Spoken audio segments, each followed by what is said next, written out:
Hai Pixelverse lovers, welcome back to our channel. Kembali bersama saya Besar Sarah. Cuma mau cerita, tadi jam 11 gue lagi makan bakso gak jauh dari rumah gue. Habis ketemu Pak RT buat bahas perizinan, terus ketemu broker juga, dan rencananya mau ketemu dengan owner perusahaan dan juga tukang atau kontraktor ya buat perumahan gue. Nah lagi makan bakso lah gue karena gue mikirnya enak nih kayaknya baksonya. Nah pas makan datanglah laki-laki, tepatnya bapak-bapak ngomong ke gue. Saya duduk di sini ya, katanya sambil nunjuk bangku tepat di samping kanan gue. Ya dia pemodus, anggap aja begitu, memang dia pemodus.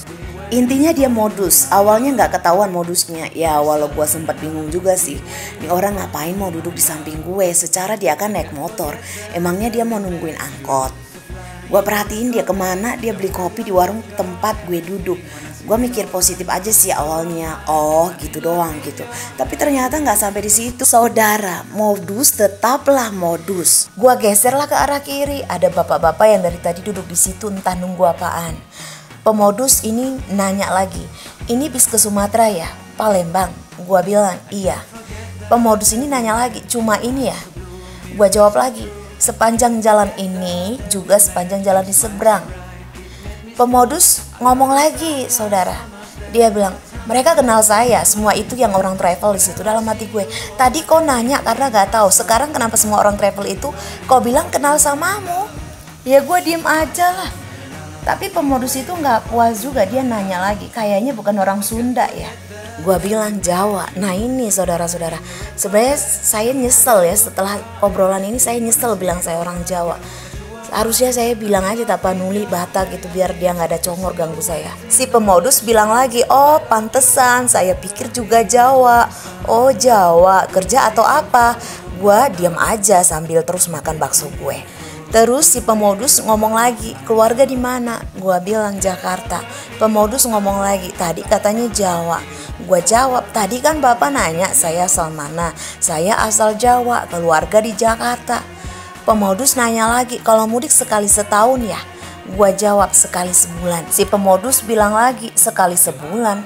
Ke Jakarta sekali sebulan. Gua jawab, kalau Jakarta saya mah hampir tiap hari. Kan deket banget kalau cuma Jakarta, jalan kaki juga nyampe. Pemodus jawab lagi, kalau Jakarta sih emang deket, maksudnya ke Jawa. Kan saya bilang sekali sebulan. Pemodus ngomong lagi, sama suami? Ya jelas sama suami lah, suami saya sama anak saya. Kata gue. Pemodusnya tanya lagi, tetenya tinggal di mana? Gue bilang, tuh di depan. Pemodus bilang, ruko itu.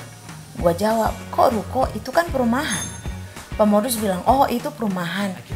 Gue sih ya mikir aja gitu loh, makin kesini kok dia makin kelihatan kalau dia bapak-bapak bajingan. Kalau semua orang travel situ kenal dia, artinya dia harusnya tahu dong kalau itu perumahan. Dasar bajingan dalam hati gue. Mana pernah mempan ke gue, mantan pendeta yang cabul aja gue injak-injak, apalagi dia. Si pemodus nggak puas, dia nyoba lagi, dia bilang perumahan bla bla bla. Gue bilang perumahan XXX, masa bla bla bla. Terus si pemodus bilang lagi, saya punya perumahan di bla bla bla 1, harganya murah aja di bawah 1 M. Teteh kerja ya bidang apa? Saya bilang, oh saya kerjanya cuma jualin aset. Si pemodus bilang properti ya, aset sendiri atau suami? Gue bilang aset suami lah. Pemodus bilang, oh yang kerja suami, kalau teteh kerja di mana? Gue bilang di rumah aja jualin aset suami. Pemodus mulai otak kotornya muncul ya, memang dia bajingan sih yang modus datengin gue alasan ngopi dan sok nanya. Terus dia bilang lagi, suami di sini juga, mancing gitu loh. Gue bilang, ada, cuma lagi kerja.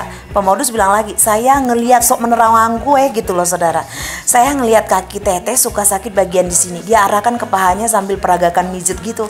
Terus gue bilang, enggak, gue nggak pernah sakit. Pemodus nyoba lagi, saya lihat sakit kok. Saya kan bisa lihat, saya tahu menerawang. Terus gue bilang, sok tahu. Gue beneran ketawa loh saudara. Terus pemodus bilang lagi, bahu teteh juga sering sakit di daerah sini.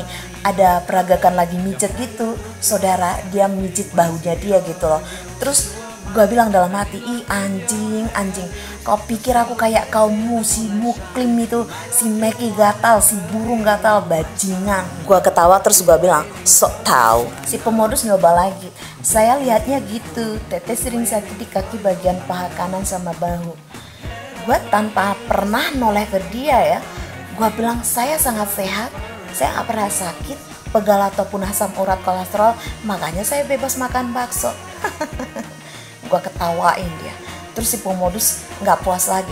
Teteh orangnya banyak makan, bener kan? Terus gue bilang, gak usah sok tahu ya. Ini aja hari ini saya baru makan bakso ini.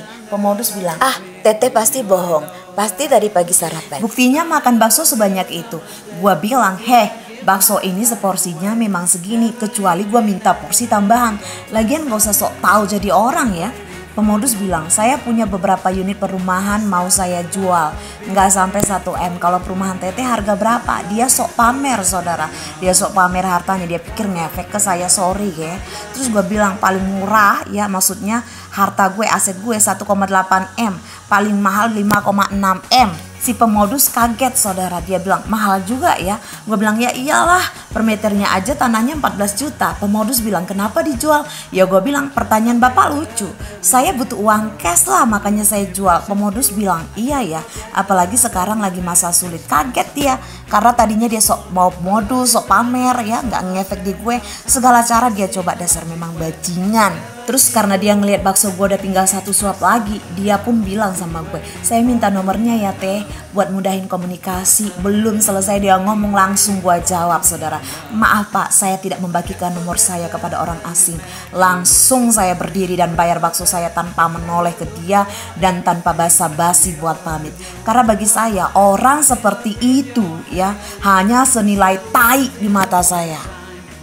Camkan itu. Pesan moral yang mau gue sampein adalah yang pertama, next kalau ketemu orang gue akan bilang, gue orang Tapanuli Utara, Batak dari Samosir. 2, zaman sekarang banyak meki gatal juga burung gatal, jadi kalian harus hati-hati ya saudara. Zaman sekarang banyak betina mudah dipakai gratisan, hello. Padahal sudah bersuami dan pria pun beristri, khususnya dari kaum Muslim.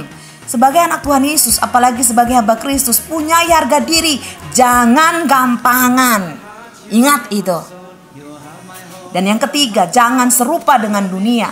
Karena orang yang serupa atau bersahabat atau cinta dunia, Alkitab menuliskan, Tuhan mengatakan itu sama dengan musuh Tuhan Yesus Kristus.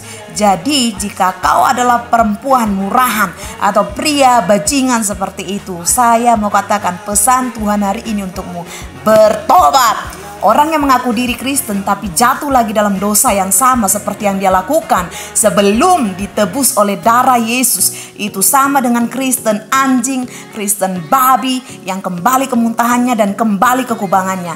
Apakah kau termasuk Kristen anjing dan Kristen babi? Jika ya, dengarkan suara pesan Tuhan ini, mampuslah kau, enya dan matilah di neraka kecuali pertobatanmu bisa menyentuh hati Tuhan Yesus, maka selamatlah kau. Saya Pastor Sarah, Tuhan Yesus memberkati. Shalom.